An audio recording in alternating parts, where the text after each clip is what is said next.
guys, good morning. We are coming to you from Anniston, Alabama, and what we are doing today is what's known as the Civil Rights Historic Trail. There are 9 sites that are listed on this historic trail, and we are planning to hit all 9 and give you a little bit of history from each one. And I'm going to link the map down below so that if you want to do this trail for yourself, which I think you should, you'll have access. You could print out that map or at least save it on your phone and then be able to follow in our footsteps as well. All right? Let's go make some memories. Let's go learn some history.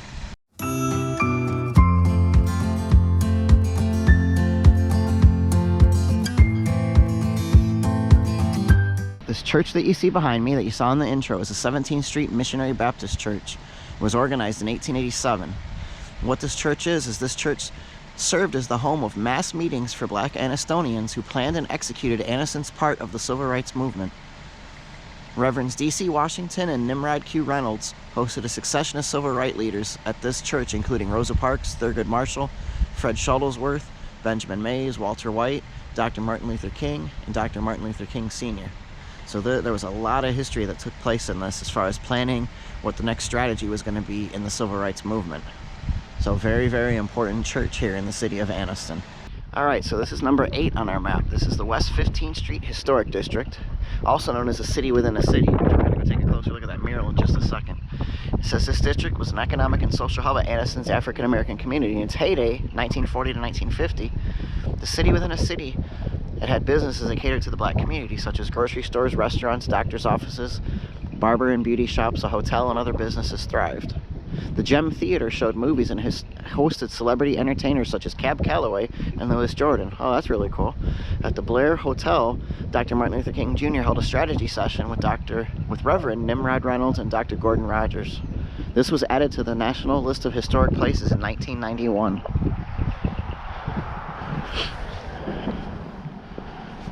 I'm guessing a lot of the businesses that were here, a lot of the stuff that was here is probably no longer here. That's why they kind of made this almost like into a little park area. I'm walking up here to see if there's anything on this brick. Oh, okay, it's a park, Dr. David Satcher Wellness Park. Okay, so that's what this whole little area is, because there also is a hiking trail right along here with plenty of benches and stuff too. Not sure how far it goes, and it looks like there's exercise equipment every so often as well. That's interesting. There's a little gazebo. I gotta get a good look at this mural. This mural is really cool. Cobb Avenue High School, churches, military, factory and construction work, little kids roller skating in the street, the barber shop, and the church, of course. Here, I'll just do a little panorama of this mural.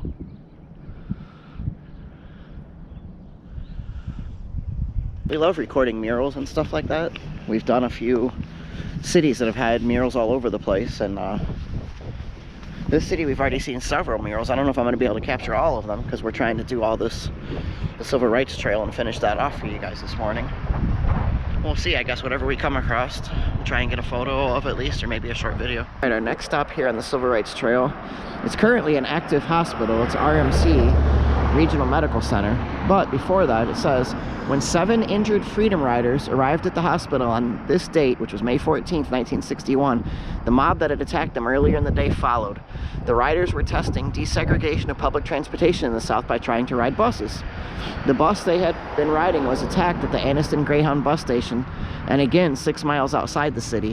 When asked by hospital staff to separate into black and white waiting rooms, the riders refused, and good for them. The staff proceeded to treat the riders, defying the demands of the extremists gathered outside. Meanwhile, Reverend Fred Shuttlesworth organized parishioners in Birmingham to retrieve the riders from Anniston. So this hospital, they were just trying to get treatment after being attacked, and all they're trying to do is ride a bus. I mean, you get attacked, they come here to try and get treated for their injuries, and then even here they're trying to be segregated and separated.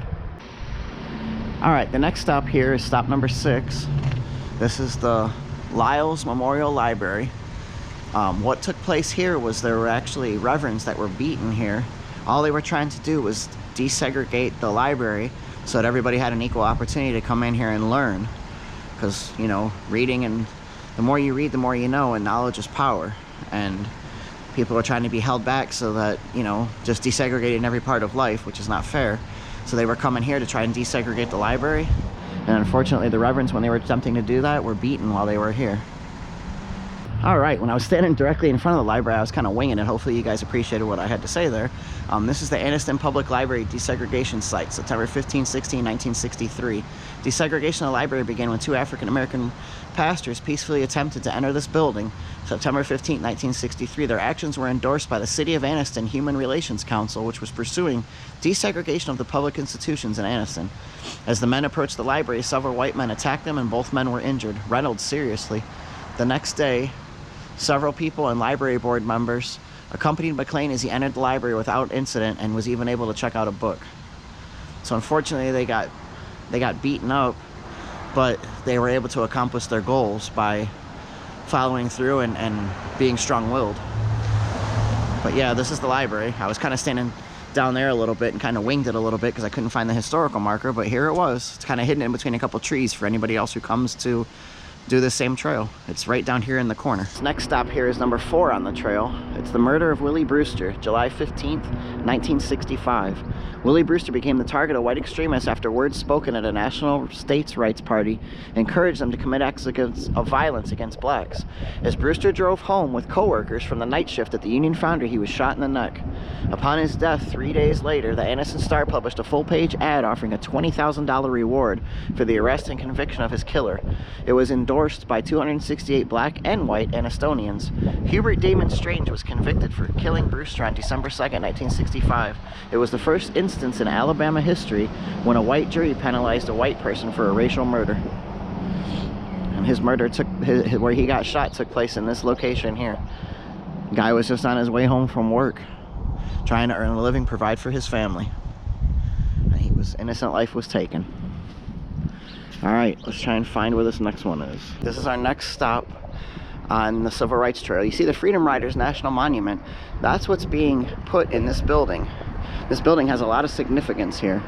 It was placed on the National Register of Historic Places. 1031 Gurney Avenue. The reason why is because this was the Greyhound bus station protest. This is where this took place, May 14th, 1961. 6 miles outside of Anniston on Alabama Highway 202, the Greyhound bus that had been attacked earlier by a mob of white extremists on this site was forced to stop because of a deflated tire. The pursuing mob intensified its attack and set the bus on fire, forcing the riders to have to depart the bus. On board were Freedom Riders who were testing Boynton versus Virginia, the Supreme Court decision that segregation of public transportation was illegal. After federal intervention at the site of the burning bus, the injured riders were transported by ambulance to Anniston Memorial Hospital. The violence prompted a federal investigation. And there's a nice mural that's down here too of a Greyhound bus. If you look down here, look at this.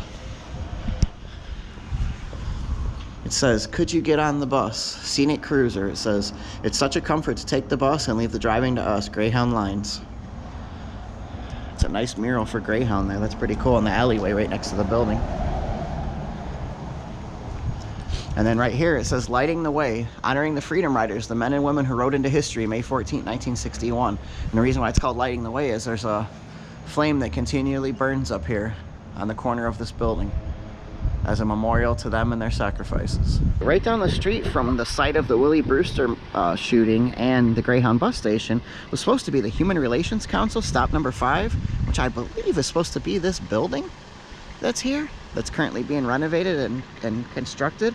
I don't know if this is going to be part of the national park site, the Freedom Riders National Park site. Maybe this is going to be part of the museum that they're building, because I know they're supposed to be doing some cool stuff with that, making some sort of museum and memorial for them. I'm not sure if that's what's going to take place in this building or if it's something completely different. But you can tell that they're kind of doing renovations here. This doesn't look like an original building at all. But what this site was it says May 16, 1963, Multiracial Council was formed here to enhance race relations.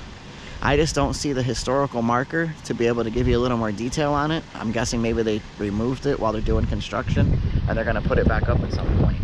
So either way, it's a nice looking building that they're renovating here, or that they completely built from scratch. I'm not sure. If anybody else knows where this stop number 5 was supposed to be, leave it in the comments down below. This is stop number 2 on our tour. It's the Trailways bus station attack, May 14th, 1961. Throughout the first half of the 20th century, race relations in the South were dominated by Jim Crow laws. Although in the 1960 Supreme Court ruled that the racial segregation violated the Interstate Commerce Act, as local laws persisted. When a desegregated bus carrying black and white Freedom Riders arrived at the Trailways bus station in Anniston on this date, you can see there's no longer a bus station here, a group of young white men came aboard to enforce segregated seating, whites in front, blacks in the back. The men beat the riders, forcing them to segregate. After police intervened, the bus continued to Birmingham with the badly injured Freedom Riders kept separated by their attackers. And I believe there's a mural on this side of the building. Yes, there is. Yeah, right here it talks about the Trailways attack here. Here's a picture of a couple of the Freedom Riders here that were being interviewed by reporters. Robert F. Kennedy speaking to the Justice Department. Let me capture this mural of the Trailways. Let me get this full screen here. There we go. This right here is just a shadow because there's a power pole right here. There's a nice mural, and it even shows up at the top of the bus, as you can see. Next destination, Birmingham. Very well done mural. And then there's a few more things right here as well. Talking about the Freedom Riders, the Anniston Civil Rights and Heritage Trail, which is a lot of the stuff that we are doing. Some other info. We're at stop number 1. It says Southern Railway System. This is actually the Amtrak station here in Anniston. This is stop number 1 on the Civil Rights Trail. Let's see what this little historical marker says for us. It says Southern Railway Station attack, January 2nd, 1961. Local Jim Crow laws in the first half of the 20th century enforced racial segregation in public transportation facilities throughout the South. The U.S. Supreme Court decision, Boynton v. Virginia of 1960, upheld that segregation in these facilities was illegal. Yet African-American Talladega College student Art Bacon encountered hostility when he arrived by train at the station. As he left the station, he was beaten by 5 white men for sitting in the formerly whites-only waiting room. 4 days later, Talladega College students and faculty marched peacefully along Gurney Avenue, at one point circling the police station in protest of this attack. This is going to wrap up our tour of the Civil Rights Trail here in Anniston, Alabama. We hope you enjoyed traveling along with us to all 9 of these historical sites, learned a little bit of history from us and with us, hopefully. As always, if you like this video, hit that like button, give us a big thumbs up, leave a comment down below if you enjoyed this tour. If you're subscribed to the channel and returning, thank you so much for that. If not, hit that red button down below and subscribe, join our channel, all right guys? And as always, we'll see you soon.